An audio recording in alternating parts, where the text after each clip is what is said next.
Hi, I'm Ronnie from Ronnie's Garage. Today we're having our monthly tech meet where we're going to be talking about the Silver Shadow series. We're going to talk about the differences between the Silver Shadow 1 and the Silver Shadow 2. So we dealt with the steering. The rack and pinion steering is much tighter. It gives you a lot more feedback from the road. So you're going to feel, the differences in the road a lot more. I think probably one of the biggest and most interesting changes they made on the car was the air conditioning system. This early car, you have switches, which we can open up. You want to look in there and see how, can we do that with the camera? Sure. Mm-hmm. Let's look inside the car. You guys can run around and look inside the door. You can open all the doors you guys like. This is the, can you see this? You want to get in the back seat?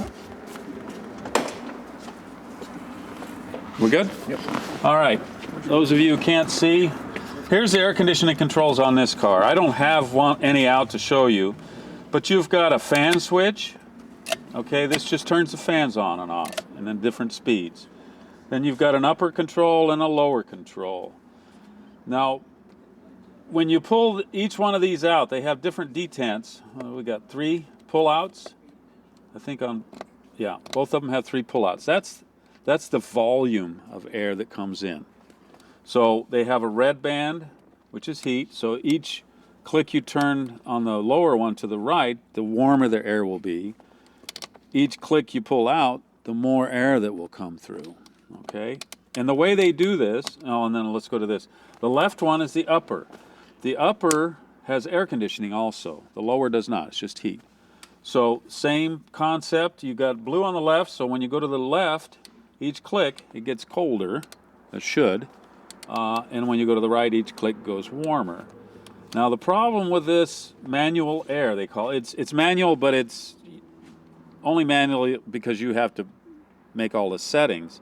It's got, if I remember right, there are 9 or 11 electrical motors all over this car that open flaps and water valves and air conditioning throttle suction so it controls the temperature.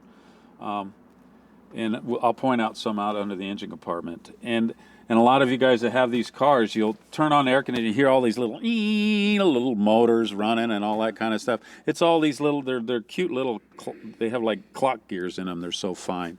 And they have set positions they each go to. And they go up to 5 different positions. But one thing that happens a lot is people will have this thing to the left. So it's for air conditioning. You got this on max, this all the way to the left and pulled out. That's your max AC. So people will drive the car and then they get tired of the AC and they just turn the fan off. The problem is the compressor's running all the time. They forget to turn this off to turn off the compressor. So it can cause some damage to the AC system that way. So this is fully manual. If you look at the dash, it's narrow. It's really nicely padded. I do like the console on these. I like the old Shadows. And then you got the speed control here. Are those motors or servos we just discussed, are they problematic or they tend to be pretty reliable? Well, if the system is used and exercised, they're pretty reliable. Okay. It's the cars that sit and nothing ever gets used that the motors get gummed up and they don't run. Turn on the heat, turn off the heat, turn on the air. Okay. I recommend that with any car. Okay. Just every once in a while, run the heater if you don't, if you live here, you don't need it that often, but wipers, those are really important.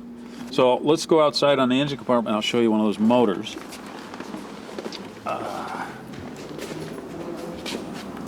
The easiest one to see is right up here. You see this? This is the heater box here. There's one of the electric motors right there. And there's a big gang plug that goes underneath it with 5 or 6 wires to it. If you guys on that side, you can see down under the brake reservoir, there's a couple more.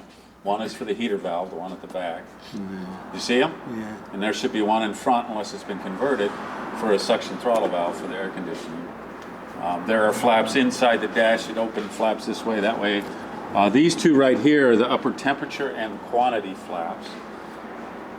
But this is all manual, so you can't just set a temperature and have it automatically do all that stuff. That's one of the greatest things they did on the Shadow 2, I think, is the auto air.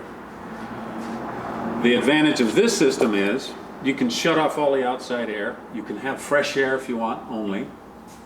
where you can't with that system. That's the drawback with the automatic air. Any questions on that? Does the fresh air come through the engine? Fresh air comes through here. So if you have a bad seal here where this hood goes, you're always going to get warm air in there because it's going to come right through here and it gets sucked right in. This is where all the and you see you've got your filter on here. This is the Cal filter. That's their early pollen filter here. This is the foam filter. So Rolls-Royce had essentially a pollen filter way back, not quite HEPA. That's really, really good. This is just a thin foam filter that lays up there. Transmission's the same, the electric linkage? Yeah, that's all the same. They changed the fuel system for these different carburetors. So the fuel pump's different. The automatic air, if you guys want to look in this car, I'll show you how it all works over there. This is a nice car. This is a really nice car. So if you look at the dash, it's a lot different. It's got, it's kind of split. They got rid of the console, so there's a pass-through over there. Yeah, let's go over here. I got a set of those out of the car right now. So this one looks like an old Cadillac, actually, doesn't it? Old GM automatic air. And you see, this is simpler. I think all the controls are much easier to understand. You've got the main switch, which turns on the fans, and it has the different modes. It has a low, auto, high, and then defrost. Defrost is like an override. And most cars, as a safety feature, will have, when you turn the car off, it'll be pretty much in defrost mode if everything else fails. Now you've got these two or temperature knobs, and they are tied into a system of sensors in the car. There's one on the roof, there's one on top of the dash, there's one underneath the dash, there's one out by the rear bumper to sense outside temperature, because it needs to know that kind of stuff. The way this works is it has some of those servo motors too, like this one does, for the recirculation flaps. There's a mode flap for the bullseyes, and that's it, I believe. There's not as many flaps. This is the servo. This is what this tells to do here.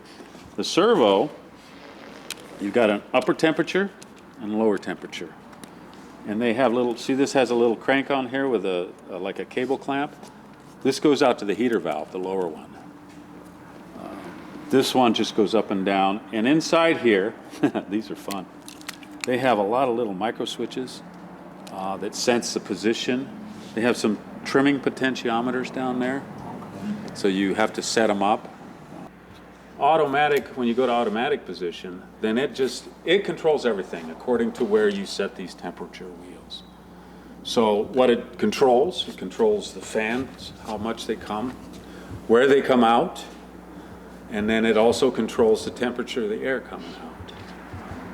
So you got air coming out the bottom and the top. You can use these trimming potentiometers to make them the same. You can make it colder out the bottom, hotter out the bottom, and vice versa on the top. Are these pretty reliable, or after a certain amount of time, they're going to start giving you problems? They can give you problems, but once again, in my opinion, it's because they don't get used enough. Okay. It's usually, and then these things right here, they can be problematic. These are I forget what they're modules is what they are. And what these are is a little circuit board with these relays, and they control the motors that make these arms go up and down. You see these two arms right here? They're hooked to rods that go to flaps inside the dash. So, and they work kind of together and opposite. So that's that sound that I hear when I adjust them. That is... Yeah, you'll hear this. This will make noise. Okay. You'll hear that. Yeah, yeah. There's other noises that are kind of nasty. They're screeching noises. And what that is those little motors. They're dry. They need to be taken apart and lubed. Where do you find these today? Rolls-Royce doesn't make those anymore. Well, there's aftermarket. These are hard to get, to be honest with you. I was talking about that little module thing. Oh, this? Yeah, you can buy these. They're $200-$300. That's all. Wow. And it's just, all they are is just electrical. They have multi-contact relays, and they're changeover relays. So they just change the direction that this motor runs, essentially, is all they do. I just asked that question because I had that dashboard microchip go out in my 95 Spur 2, you know, and Rolls-Royce didn't make the part anymore, and the dealer wanted, you know, $3,800 for it, and that was used.